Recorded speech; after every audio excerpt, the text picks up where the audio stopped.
नमस्कार, स्वागत है आपका GTV हिंदी न्यूज में और मैं हूं आपके साथ साक्षी। आइए रुक करते हैं इस वक्त की बड़ी खबरों की ओर। वापी फर्जी कॉल सेंटर मामला, 11 आरोपियों की जमानत अर्जी खारिज, अंतर्राष्ट्रीय साइबर ठगी की जांच जारी। वापी में संचालित फर्जी अंतर्राष्ट्रीय कॉल सेंटर मामले में गिरफ्तार किए गए 11 आरोपियों को बड़ा झटका लगा है। नामदार अदालत ने सभी आरोपियों की जमानत याचिका खारिज कर दी है। अदालत ने मामले की गंभीरता, अंतर्राष्ट्रीय साइबर ठगी से जुड़े पहलुओं तथा जांच के जारी रहने को ध्यान में रखते हुए यह महत्वपूर्ण फैसला सुनाया। जानकारी के अनुसार 11 जून 2026 को वलसाड एसओजी के PIY खड़िया को मिली गुप्त सूचना के आधार पर वापी स्थित एक फर्जी कॉल सेंटर पर छापा मारा गया था। कार्रवाई के दौरान पुलिस ने 11 आरोपियों को गिरफ्तार किया था तथा मौके से 7 लैपटॉप, मोबाइल फोन और अन्य इलेक्ट्रॉनिक उपकरण जब्त किए थे। प्रारंभिक जांच के बाद मामला डूंगरा पुलिस स्टेशन में दर्ज किया गया था। बाद में जिला पुलिस अधीक्षक के निर्देश पर आगे की जांच वापी GIDC पुलिस को सौंपी गई। पुलिस ने आरोपियों को अदालत में पेश कर 10 दिन के रिमांड की मांग की थी, लेकिन अदालत ने 15 जून 2026 तक 3 दिन का रिमांड मंजूर किया था। रिमांड अवधि पूरी होने के बाद आरोपियों ने जमानत के लिए आवेदन किया। सुनवाई के दौरान सरकारी पक्ष की ओर से सहायक लोक अभियोजक मुकेश कुमार किशोरभाई पटनवाडिया ने प्रभावी दलीलें पेश की।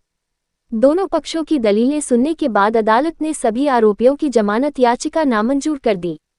पुलिस जांच में सामने आया है कि आरोपी कनाडा के नागरिकों को इंटरनेट कॉल के माध्यम से झूठी जानकारी और फर्जी दस्तावेज दिखाकर डराते धमकाते थे तथा उनसे धन उगाही करते थे। इस रकम का उपयोग कहां किया गया, गिरोह का मास्टरमाइंड कौन है तथा अन्य देशों के नागरिक भी इस ठगी का शिकार हुए हैं या नहीं, इसकी जांच जारी है। मामले का मुख्य आरोपी राजेश थोरात अभी फरार बताया जा रहा है। पुलिस को उम्मीद है कि उसकी गिरफ्तारी के बाद अंतर्राष्ट्रीय साइबर ठगी के इस पूरे नेटवर्क का खुलासा हो सकेगा।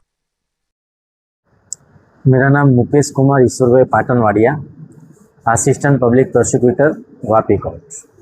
गई तारीख 11/6/2024 रोज SOG PI YH खड़िया नाओए वापीनी अंदर बातमीने आधारे एक रेड करेली।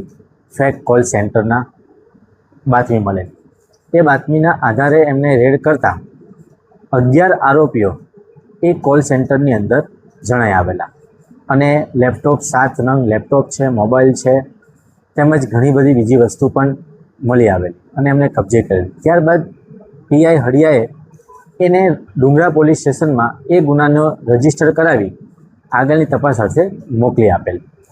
ત્યારબાદ ડુંગરા પોસ્ટેની SP સાહેબની લેખિત હુકમના આધારે ક્રોસ તપાસને કારણે એ તપાસ Vapi GIDC PI SP Gohil નાઓને સુપ્રત કરેલ અને એ PI શ્રીએ નામદાર કોર્ટની અંદર આરોપીઓને રજૂ કરી રિમાન્ડની માંગણી કરેલ।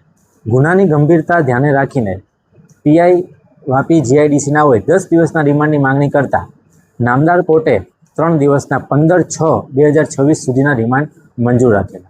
गईकाल तारीख 15/6/2026 रोज रिमांड पूर्ण थता आरोपीओने नामदार कोर्टमां रजू राखेला अने त्यारबाद आरोपीओना वकीले एमनी जामीन अर्जी माटे अर्जी मूकेली। बंनेनी सरकार पक्षे APP श्री તેમજ આરોપી તરફે આરોપીના વકીલશ્રીની બંનેની દલીલોને ધ્યાને રાખી નામદાર કોર્ટે તેમજ સરકાર પક્ષે મારી દલીલને ધ્યાને રાખી ગુનાની ગંભીરતાને જોઈને તમામે તમામ 11 આરોપીઓના જામીન અરજી નામંજૂર કરી। ફરિયાદ હકીકત ટૂંકમાં જોવા જઈએ તો 11 આરોપીઓ કેનેડિયન વિદેશી નાગરિકોને ફેક કોલ કરી ખોટા દસ્તાવેજો બતાવીને તેમની પાસેથી રૂપિયાની માંગણી કરતા હતા અને એ માંગણી કરી એ માંગણીના આધારે એ લોકોને ડરાવી ધમકાવીને એમની પાસેથી પૈસા ટ્રાન્સફર કરતા હતા અને આ કોલ ઇન્ટરનેટ થકી કોલ કરતા હતા।